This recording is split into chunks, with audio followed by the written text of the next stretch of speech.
Hello humans! How's everyone doing today?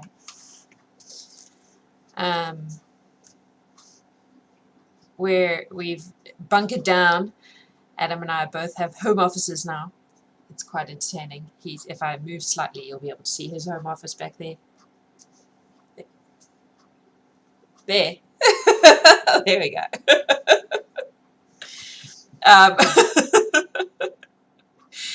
The picture's reversed to me, so I do that every time I point in the wrong way. Anyway. Yeah, we're going to continue the excellent story of the Scarlet Pimpernel today. I'm going to massacre the French language some more. Sorry about that. I got mocked yesterday about it by our very own Ardbeck, who so far I haven't seen show up. But tough luck, really, because I don't speak French. So until you can pronounce Afrikaans things perfectly, I don't want to hear about it. So we're on chapter 2. Chapter 2 is called Dover, the Fisherman's Rest. In the kitchen, Sally was extremely busy. Saucepans and frying pans were standing in rows on the gigantic hearth. The huge stockpot stood in a corner, and the jack turned with slow deliberation, and presented alternately to the glow every side of a noble sirloin of beef. The two little kitchen maids bustled around, eager to help, hot and panting, with cotton sleeves well tucked up above the dimpled elbows, and giggling over some private jokes of their own, whenever Miss Sally's back was turned for a moment. And old Jemima, stolid in temper and solid in bulk, kept up a long and subdued grumble, while she stirred the stockpot methodically over the fire. "What ho, Sally!" came in cheerful, if none too melodious accents from the coffee-room close by. "Lud bless my soul!" exclaimed Sally, with a good-humoured laugh. "What be they all wanting now, I wonder?" "Beer, of course," grumbled Jemima. "You don't expect Jimmy Pitkin to have done with one tankard, do you?" "Mr. 'Arry, he looked uncommon thirsty too," simpered Martha, one of the little kitchen maids, and her beady black eyes twinkled as they met those of her companion, whereupon both started on a round of short and suppressed giggles. Sally looked cross for a moment, and thoughtfully rubbed her hands against her shapely hips. Her palms were itching, evidently, to come in contact with Martha's rosy cheeks. But inherent good humour prevailed, and with a pout and a shrug of the shoulders she turned her attention to the fried potatoes. "What ho, Sally! Hey, Sally!" And a chorus of pewter mugs tapped with impatient hands against the oak tables of the coffee-room, accompanied the shouts for mine host's buxom daughter. "Sally," shouted a more persistent voice, "are you going to be all night with that there beer?" "I do think father might get the beer for them," muttered Sally, as Jemima, stolidly and without further comment, took a couple of foam-crowned jugs from the shelf and began filling a number of pewter tankards with some of that home-brewed ale, for which the Fisherman's Rest had been famous since the days of King Charles. "He knows how busy we are in here." "Your father is too busy discussing politics with Mr. MC to worry herself about you and the kitchen," mumbled Jemima under her breath. Sally had gone to the small mirror which hung in a corner of the kitchen, and was hastily smoothing her hair and setting her frilled cap at its most becoming angle over her dark curls. Then she took up the tankards by their handles, 3 in each strong brown hand, and laughing, grumbling, blushing, carried them through into the coffee-room. There was certainly no sign of that bustle and activity which kept 4 women busy and hot in the glowing kitchen beyond. The coffee-room of the Fisherman's Rest is a show-place now at the beginning of the 20th century. At the end of the 18th, in the year of grace 1792, it had not yet gained the notoriety and importance which 100 additional years and the craze of the age have since bestowed upon it. Yet it was an old place, even then, for the oak rafters and beams were already black with age, as were the panelled seats with their tall backs and the long polished tables between, on which innumerable pewter tankards had left fantastic patterns of many-sized rings. In the leaded window, high up, a row of pots of scarlet geraniums and blue larkspur gave the bright note of colour against the dull background of the oak. That Mr. Jellyband, landlord of the Fisherman's Reef at Dover, was a prosperous man, was of course clear to the most casual observer. The pewter on the fine old dresses, the brass above the gigantic hearth, shone like silver and gold. The red-tiled floor was as brilliant as the scarlet geranium on the windowsill. This meant that his servants were good and plentiful, that the custom was constant, and of that order which necessitated the keeping up of the coffee-room to a high standard of elegance and order. As Sally came in, laughing through her frowns and displaying a row of dazzling white teeth, she was greeted with shouts and chorus of applause. "Why, here's Sally!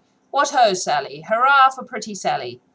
"I thought you'd grown deaf in that kitchen of yours," muttered Jimmy Pitkin, as he passed the back of his hand across his very dry lips. All right, laughed Sally, as she deposited the freshly filled tankards upon the tables. "Why, what a hurry, to be sure. And is your grandmother a-dying, and you wanting to see the poor soul afore she'm gone? I never seed such a mighty Russian." A chorus of good-humoured laughter greeted this witticism, which gave the company there present food for many jokes for some considerable time.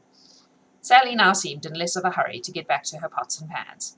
A young man with fair curly hair and eager bright blue eyes was engaging most of her attention, and the whole of her time, whilst broad witticisms anent Jimmy Pitkin's fictitious grandmother flew from mouth to mouth, mixed with heavy puffs of pungent tobacco smoke.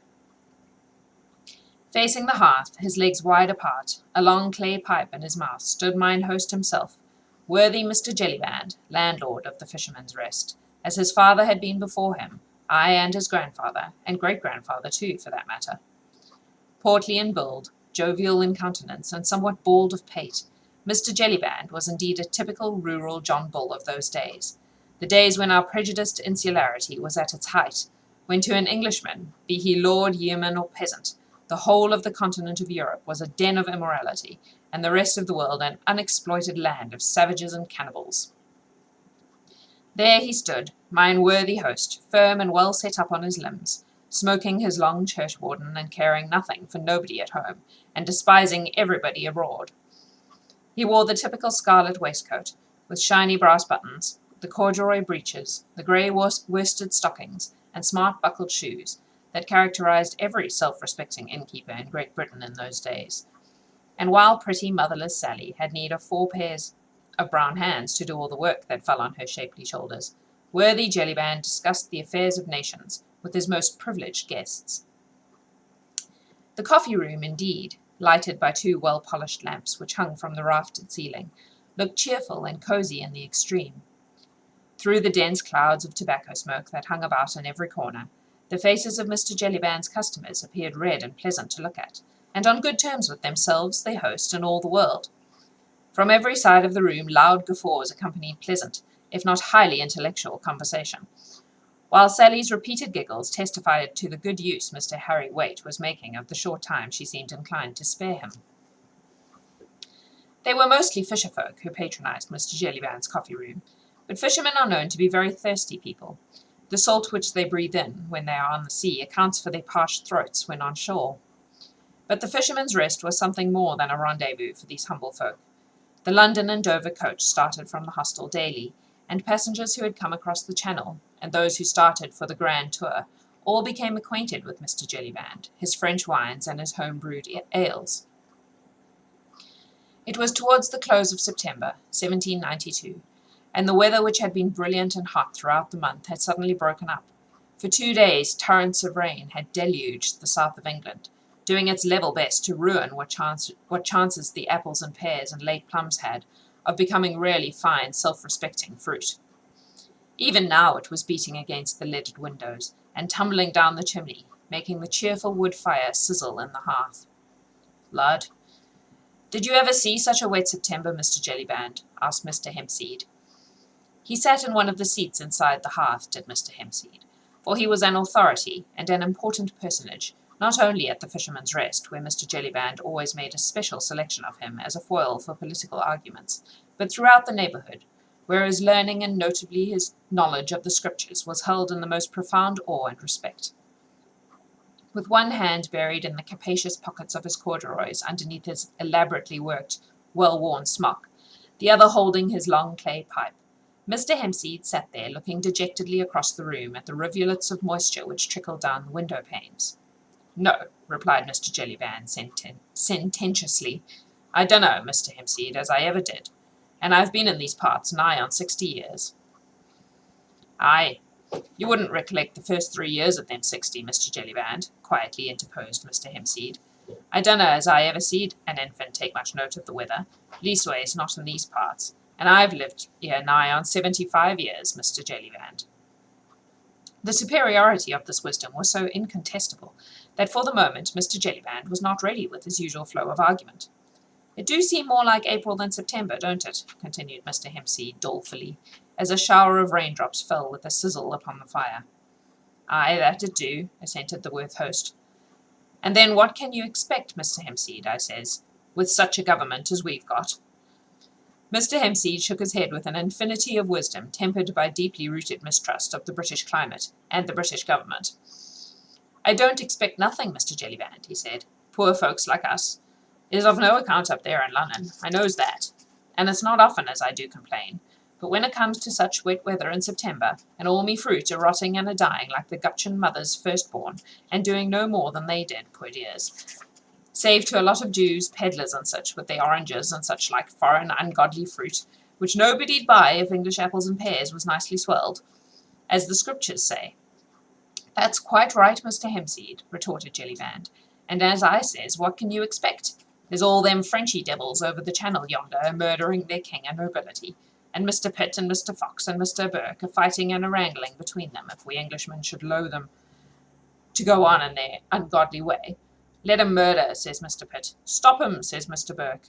And let 'em murder, says I, and be damned to 'em, says Mr. Hempseed emphatically, for he had but little liking for his friend Jellyband's political arguments, wherein he always got out of his depth, and had but little chance for displaying those pearls of wisdom which had earned for him so high a reputation in the neighbourhood, and so many free tankards of ale at the Fisherman's Rest. Let 'em murder, he repeated again, but don't let's have such rain in September, for that is against the law and the scriptures, which says, Lord, Mr. Harry, how you made me jump. It was unfortunate for Sally and her flirtation that this remark of hers should have occurred at the precise moment when Mr. Hempseed was collecting his breath in order to deliver himself of one of those scriptural utterances which had made him famous, for it brought down upon her pretty head the full flood of her father's wrath. Now then, Sally, my girl, now then, he said, trying to force a frown upon his good-humoured face. Stop that fooling with them young jackanapes and get on with the work. The work's getting on all right, father. But Mr. Jellyband was peremptory. He had other views for his buxom daughter, his only child, who would in God's good time become the owner of the Fisherman's Rest, than to see her married to one of these young fellows who earned but a precarious livelihood with their net. Did you hear me speak, me girl? He said in that quiet tone, which no one inside the inn dared to disobey. Get on with Lord Tony's supper, for if it ain't the best we can do, and he's not satisfied, see what you'll get, that's all. Reluctantly, Sally obeyed. Is you expecting special guests, then, tonight, Mr. Jellyband? Asked Jimmy Pitkin, in a loyal attempt to divert his host's attention from the circumstances connected with Sally's exit from the room. Aye, that I be, replied Jellyband.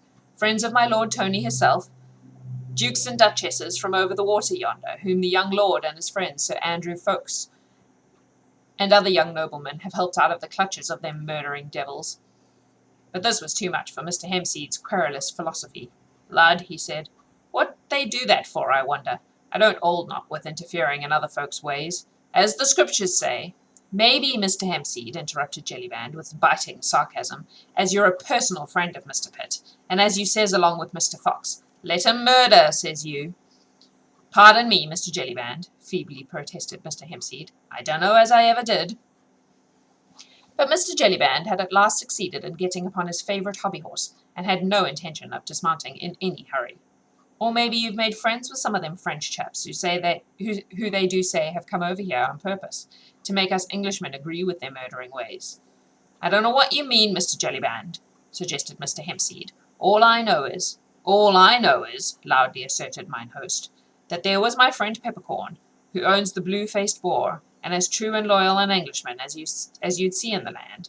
And now look at him. He made friends with some of them frog-eaters, obnobbed with them just as if they was Englishmen, and not just a lot of immoral, God-forsaking foreign spies. Well, and what happened? Peppercorn, he now ups and talks of revolutions and liberty and down with the aristocrats, just like Mr. Hempseed over here. Pardon me, Mr. Jellyband, again interposed Mr. Hempseed feebly. I dunno as I ever did. Mr. Jellyband had appealed to the company in general, who were listening awestruck and open-mouthed at the recital of Mr. Peppercorn's defalcations. At one table, 2 customers, gentlemen apparently by their clothes, had pushed aside their half-finished game of dominoes, and had been listening for some time, and evidently with much amusement, to Mr. Jellyband's international opinions. One of them now, with a quiet, sarcastic smile still lurking around the corners of his mobile mouth, turned towards the centre of the room where Mr. Jellyband was standing. "You seem to think, mine honest friend," he said quietly, "that these Frenchmen, spies I think you call them, are mighty clever fellows to have made mincemeat, so to speak, of your friend Mr. Peppercorn's opinions. How did they accomplish that now, think you?" "Lud, sir, I suppose they talked him over. Those Frenchies, I've heard it said, have got the gift of the gab, and Mr. Hempseed here will tell you how it is that they just twist some people round their little finger like." "Indeed, and is that so, Mr. Hempseed?" inquired the stranger politely. "Nay, sir," replied Mr. Hempseed, much irritated. "I don't know as I can give you the information you require." "Faith, then," said the stranger, "let us hope, my worthy host, that these clever spies will not succeed in upsetting your extremely loyal opinions." But this was too much for Mr. Jellyband's pleasant equanimity. He burst into an uproarious fit of laughter, which was soon echoed by those who happened to be in his debt. "Ha, ha, ha! Ho, ho, ho! Hey, hey, hey!" he laughed in every key, did my worthy host, and laughed until his sides ached and his eyes streamed. "At me? Hark at that! Did you hear him say that they'd be upsetting my opinions? Eh? Lud love you, sir, but you do say some queer things." "Well, Mr. Jellyband," said Mr. Hempseed sententiously, "you know what the Scriptures say. Let him who stands take heed lest he fall." "But then hark ye, Mr. Hempseed," retorted Jellyband, still holding his sides with laughter. "The Scriptures didn't know me. Why, I wouldn't so much as drink a glass of ale with one of 'em murdering Frenchmen, and nothing'd make me change my opinions. Why, I've heard it said that them frog-eaters can't even speak the King's English, so of course if any of 'em tried to speak their God-forsaken lingo to me, why, I should spot them directly, see, and forewarned is forearmed, as the saying goes." "Ay, my honest friend," assented the stranger cheerfully, "I see that you are much too sharp and a match for any 20 Frenchmen, and here's to your very good health, my worthy host, if you'll do me the honour to finish this bottle of mine with me." "I'm sure you're very polite, sir," said Mr. Jellyband, wiping his eyes, which were still streaming with the abundance of this laughter, "and I don't mind if I do." The stranger poured out a couple of tankards full of wine, and having offered one to mine host, he took the other himself. "Loyal Englishmen, as we all are," he said, whilst the same humorous smile played around the corners of his thin lips, "loyal as we are, we must admit that this, at least, is one good thing which comes to us from France." "Ay, we'll none of us deny that, sir," assented mine host. "And here's to the best landlord in England, our worthy host, Mr. Jellyband," said the stranger, in a loud tone of voice. "Hip, hip, hurrah!" retorted the whole company present.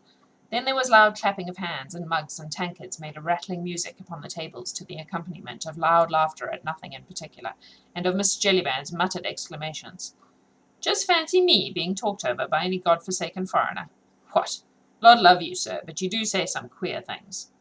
To which obvious fact the stranger heartily assented. It was certainly a preposterous suggestion that anyone could ever upset Mr. Jellyband's firmly rooted opinions, and the utter worthlessness of the inhabitants of the whole continent of Europe. Feel like that man is up to mischief. That's the end of that chapter. And we will be reading more tomorrow. There don't seem to be many people around today, but that's okay. I will be saving these as VODs and also on YouTube, so if you've missed any, you can catch up. I am going to disappear. As you can probably hear, my throat is a little croaky today. So I don't know, sit here and jabber more than I need to. But I hope you all have an awesome afternoon. And as always, I love you very much. Be safe. Wash your hands, you filthy animals. And I love you.